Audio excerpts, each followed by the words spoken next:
வணக்கம் நண்பர்களே. இன்றைக்கி நம்ம வீடியோவில் நம்மளுடைய பழமையான இந்திய ஜோதிட சாஸ்திரத்தில் மிகவும் முக்கியமான ஒரு பகுதியான பள்ளி விழும் பலனை பற்றி தான் நம்ம பேச போகிறோம். குறிப்பாக பள்ளி தலையில் விழுந்தால் என்ன பலன் என்பதுக்கான கேள்விக்கான முழு விளக்கங்களையும் இந்த வீடியோவில் நம்ம பார்க்க போகிறோம். தமிழகத்தில் பல நூற்றாண்டு காலங்களாக இந்த பள்ளி சாஸ்திரம் நம்பிக்கையோடு பேசப்பட்டு வருது. அதில் மனித உடம்பில் எந்த பகுதியில் பள்ளி விழுதோ அதுக்கேற்ற மாதிரி நல்லது கெட்டது பலன்கள் பிரித்து சொல்லப்படுது. ஸோ இந்த வீடியோவை ஸ்கிப் பண்ணாமல் ஃபுல்லாக பாருங்கள். கண்டிப்பாக இது உங்களுக்கு பயனளிக்கக்கூடும். பள்ளி விழும் பலனுக்கான அறிமுகத்தை நம்ம ஃபஸ்ட்டு பார்க்கலாம். பள்ளி என்பதுங்கிறது ஒரு சின்ன மாதிரிங்க. இது விழும் இடத்தை பொறுத்து தான் நம்மளுக்கு பலன்கள் கொடுக்கும். உடலில் நம்மளுடைய எந்த பாகங்களில் விழுது, எந்த நேரங்கிறது ரொம்ப முக்கியம், எந்த நாளில் விழுகிறதுங்கிறது நம்ம முக்கியம். ஸோ அந்த மூணையுமே சேர்த்து தான் நம்மளுக்கு பலன் மாறுபடும். இந்த மூணு எப்போ, எந்த நேரம், எந்த காலம், எந்த கிழமை, என்ன டைமு, இது எல்லாமே எந்த பாகம், உடலுடைய எந்த உறுப்பு அப்படின்னு சொல்லிட்டு ஒவ்வொரு உறுப்புக்கும் ஒவ்வொரு நேரத்துக்கும் ஒவ்வொரு நாளுக்கும் பலன்கள் வேறுபட்டு நம்மளுக்கு அமையும். பள்ளி சாஸ்திரம் என்று அழைக்கப்படும் இந்த முன் அறிவிப்பு பண்டைய தமிழ் ஜோதிட நூல்கள்லையும் குறிப்பிடப்பட்டுள்ளது. மக்களுடைய நம்பிக்கையில் இது ஒரு வகையான சின்னம், அறிகுறி, அடுத்த நிகழ்வுக்கான ஒரு முன்னோட்டமாக இது கருதப்படுது. ஏன்னா நம்ம வீட்டில் அடுத்து ஒரு நல்லது நடக்க போகுது அப்படின்னா பள்ளி விழுகுது, ஒரு கெட்டது நடக்க போகுதுனாலும் பள்ளி விழுகுது. இது ஒரு முன்னெச்சரிக்கை மாதிரி நம்மளுடைய பண்டைய தமிழ் மக்கள் அதை நம்பி ஒரு சாஸ்திரமாக எடுத்துட்டு வர்றாங்க. அடுத்து பள்ளி தலையில் விழுந்தா என்ன பலன் கிடைக்குங்கிறத பார்க்கலாம். தலை என்பது மனித உடலுடைய ஒரு முக்கிய பாகமாக கருதப்படுது. அதனால அறிவு, கீர்த்தி, ஆட்சி, மரியாதை, உயர்வு இது எல்லாமே நம்ம தலையோடு தொடர்புடையவை. அதனால தான் பள்ளி தலையில் விழும்போது அதனுடைய பலன்கள் பெரிதாக கருதப்படும், நல்ல பலன்களாக கருதப்படும். இப்போ புதன்கிழமையில் விழுந்துச்சுன்னா மக்கள் மத்தியில் மதிப்பும் கீர்த்தியும் ஒரு கௌரவமும் அதிகரிக்க செய்யுமாம். உயர்வு வாய்ப்புகள் நிறைய கிடைக்கும், வேலை வாய்ப்பு கிடைக்கும், பதவி உயர்வு கிடைக்கும், அதிகாரத்தில் ஒரு முன்னேற்றம் கிடைக்கும். அடுத்து பண வரவை கூட்டும். எதிர்பாராத வகையில் நம்மளுக்கு பண வசதி வர ஆரம்பிக்கும், அதிக லாபம் கிடைக்கும், சுப நிம்மதி கிடைக்கும், வீட்டில் சந்தோஷம் நிகழும். அடுத்து குடும்ப மகிழ்ச்சி, வீடு நிலம் வாங்கும் சந்தோஷம் கிடைக்கும், உறவுகளுக்கு இடையே நல்ல ஒற்றுமை கிடைக்கும். பள்ளி தலையில் விழும் பலன்களை நம்ம பார்க்கலாம். தலைங்கிறது மனித உடலுடைய ஒரு முக்கிய பாகமாக கருதப்படுது. அதனால தான் அறிவு, கீர்த்தி, ஆசி, மரியாதை, ஆட்சி, உயர்வு எல்லாமே தலையோடைய நம்மளுக்கு தொடர்பு கொண்டது. ஸோ அதனால தான் பள்ளி தலையில் விழும்போது நமக்கு பலன்கள் பெரிதாக கருதப்படும். என்னென்ன பலன்கள், அதாவது இது கண்டிப்பாக ஒரு நல்ல பலனாகத்தான் கருதப்படுகிறது. அதில் முதல் பாயிண்ட் என்னென்னா புகழ் கிடைக்கும். மக்கள் மத்தியில் நல்ல மதிப்பும் கீர்த்தியும் கௌரவமும் அதிகரிக்க செய்யும். ரெண்டாவது பாயிண்ட் என்னென்னா உயர்வு வாய்ப்புகள், அதாவது வேலை வாய்ப்பு, வேலை இல்லாதவங்களுக்கு வேலை வாய்ப்பு கிடைக்கும், பதவி உயர்வு கிடைக்கும், அதிகாரத்தில் முன்னேற்றம் கிடைக்கும். மூணாவது பாயிண்ட் என்னென்னா பண வரவு.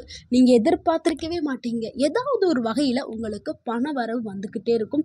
திடீர்னு உங்களுக்கு ஒரு அதிர்ஷ்டம், அதாவது லக்ஷ்மி உங்கள் கதவை தட்டின மாதிரி திடீர்னு ஏதாவது ஒரு வகையில் பணம் வரும். நீங்கள் எதிர்பார்த்துருக்கவே மாட்டீங்க.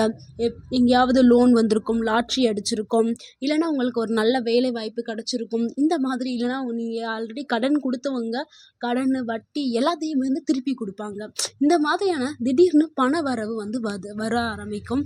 அதே மாதிரி நீங்கள் செய்யக்கூடிய தொழிலாக இருந்தாலும் சரி, வியாபாரமாக இருந்தாலும் சரி, வேலைக்கு போகிறவங்களா இருந்தாலும் சரி, உங்களுக்கு லாபம் 2 மடங்காக இருக்கும். வேலைக்கு போகிறவங்களுக்கு பதவி உயர்வு ஏற்படும். அதனால் உங்களுக்கு இன்க்ரிமெண்ட் அதிகமாகும். நீங்கள் வியாபாரம் செஞ்சீங்கன்னா உங்கள் வியாபாரம் பல மடங்கு பெருக ஆரம்பிக்கும். உங்கள் வீட்லேயும் சுப நிகழ்வுகள் நடக்க ஆரம்பிக்கும். அடுத்து 4வது பாயிண்ட் என்னன்னா குடும்பத்தில் மகிழ்ச்சிங்க.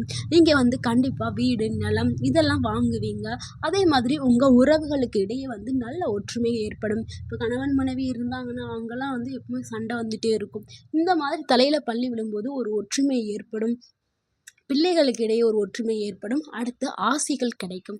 பெரியவர்களுடைய ஆசி, அதாவது உங்களுடைய குரு, பெரியவர்கள், உங்கள் தெய்வத்துடைய அருள் இதெல்லாமே உங்களுக்கு கிடைக்க ஆரம்பிக்கும். அடுத்து எச்சரிக்கை பலன்கள். சில சமயங்களில் பல்லி வந்து தலைக்கு பின்புறத்துலேயோ இல்லை நெற்றியிலையோ விழுந்துடும். அப்படி விழுந்துச்சுன்னா அது வந்து அதிகமான சிந்தனையே கொடுக்குமா, மன அழுத்தத்தையும் கொடுக்கும், அங்கே கலவரத்தையும் வர வைக்கும். ஸோ அந்த மாதிரி விழுந்துச்சுன்னா நீங்கள் என்ன பண்ணுறீங்கன்னா, பல்லி விழுந்த பிறகு அமைதியாக இருங்க. அமைதியாக இருந்து உங்கள் கடவுள்கிட்ட பிரார்த்தனை செய்யுங்க. பிரார்த்தனை பண்ணிங்கன்னா கண்டிப்பாக நல்லது நடக்கும். அடுத்து பல்லி விழக்கூடிய இடத்தையும் தலையுடைய வகைகளையும் பார்க்கலாம். வலது பக்கம் விழுந்தா நல்ல தகவல்கள், மகிழ்ச்சியான செய்திகள் வந்து உங்களை தேடி வரும். அடுத்து 2வது இடது பக்கத்தில் விழுந்தா பண வசதி, எதிர்பாராத உதவி வந்து கிடைக்க ஆரம்பிக்கும். அடுத்து நெற்றி மீது விழுந்துச்சுன்னா அதிகார உயர்வு, ஆன்மீக முன்னேற்றம் ஏற்படும்.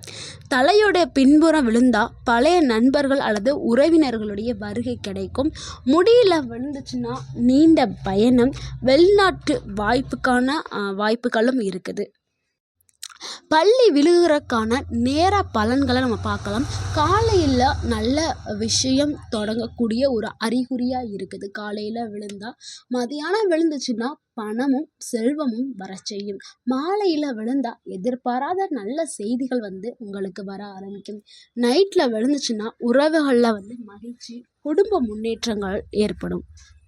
இதுக்கு அறிவியல் என்ன சொல்லுதுங்கிறத பார்க்கலாம். அறிவியல் ரீதியாக பள்ளி வீட்டோடைய சுவர் மேலே நடந்து கொண்டிருக்கும் பொழுது தவறாக வந்து நம்ம மேலே விழுது. ஸோ அதில் எந்த ஒரு முன்னறிவிப்பும் இருக்காது அப்படின்னு அறிவியல் சொல்லுது. ஆனால் நம்மளுடைய முன்னோர்கள் என்ன சொல்கிறாங்கன்னா, பள்ளி விழும் பலனை வந்து சின்னமாக எடுத்துக்கொண்டு வாழ்க்கை வழிகாட்டுதலாக வச்சுருக்காங்க. இது வந்து ஒரு நம்பிக்கை, ஆன்மீகம், எல்லாம் சேர்ந்த ஒன்று தான் இந்த பள்ளி விழுகிற சாஸ்திரம் வந்து உருவாகி இருக்குது. பள்ளி தலையில் விழுவது பெரும்பாலும் நல்ல பலன்களை தான் குறிக்குது. உங்களுக்கு உயர்வு, கீர்த்தி, செல்வம், புகழ் வரப்போகிறது என்ற சின்னமாக கருதலாம். ஆனால் எதையுமே முழுமையான உண்மை என்று நம்மால் நம்பப்படவில்லை.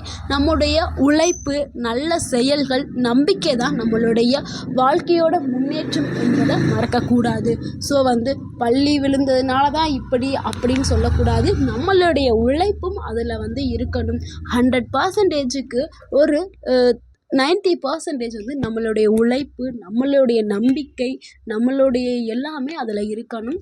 அதில் மீத 5% வந்து நம்மளுடைய அதிர்ஷ்டம் அப்படின்னு நம்ம சொல்லலாம். அதே மாதிரி ஐயோ பள்ளி தலையில் விழுந்துருச்சு, ஏதோ கெட்டது நம்மளுக்கு நடக்க போகுது அப்படின்னு சில பேர் திங்க் பண்ணுவாங்க.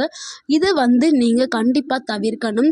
இது வந்து நம்ம முன்னோர்கள் சொன்ன ஒரு சாஸ்திரம் தான். அதுக்காக வந்து அதையே வந்து பிடிச்சிட்டு இருக்கக்கூடாது. நம்மளுடைய எண்ணம் தான் வாழ்க்கை. நம்ம என்ன நினைக்கிறோமோ அதுதான் நடக்கும். நம்ம நல்லது நடக்கும்னு நீங்கள் நினச்சிங்கன்னா நல்லது நடக்கும், கெட்டது தான் நடக்கும். அதனால் முடிஞ்ச அளவுக்கு நீங்கள் பாசிட்டிவாக திங்க் பண்ணுங்கள். கண்டிப்பாக நல்லது நடக்கும். நம்ம என்ன எண்ணுறோமோ அதுதான் கடவுள் நம்மளுக்கு அதை கொடுப்பாரு. ஸோ முடிஞ்ச அளவுக்கு நல்லது நடக்கணும்னு நீங்கள் வேண்டிக்கிறீங்க, நல்லது நடக்கும். ஸோ வந்து இப்போ வந்து காலம் மாறிடுச்சு. இது ஒரு ஆன்மீக நம்பிக்கை தான். ஸோ அதுக்காக வந்து பள்ளி தலையில் விழுந்துருச்சே, நல்லதா கெட்டதா அப்படின்னு நினச்சி நீங்கள் ரொம்ப குழம்பி அதையே திங்க் பண்ணிட்டு இருக்காதீங்க, சரிங்களா? ஏன்னா சயின்ஸ் வந்து இது வந்து ஒரு ஆக்சிடெண்ட். ஏன்னா அது வந்து மேலே செவத்தில் போயிட்டுருக்கும் பொழுது தவறுதலாக விழுகுது அப்படின்னு தான் சொல்லுது. இதுக்கும் சம்மந்தம் இல்லை. ஆனால் நம்மளுடைய முன்னோர்கள் வந்து ஒரு ஆன்மீக நம்பிக்கையாக தான் அதை சொல்லியிருக்காங்க. ஸோ முடிஞ்ச அளவு நீங்கள் பாசிட்டிவாகவே திங்க் பண்ணுங்கள். என்ன நண்பர்களே, இந்த வீடியோ உங்களுக்கு பிடிச்சிருந்துச்சா லைக் பண்ணுங்கள், ஷேர் பண்ணுங்கள், மறக்காமல் எங்கள் சேனலை சப்ஸ்கிரைப் பண்ணுங்கள். தேங்க்யூ ஃபார் வாட்சிங்.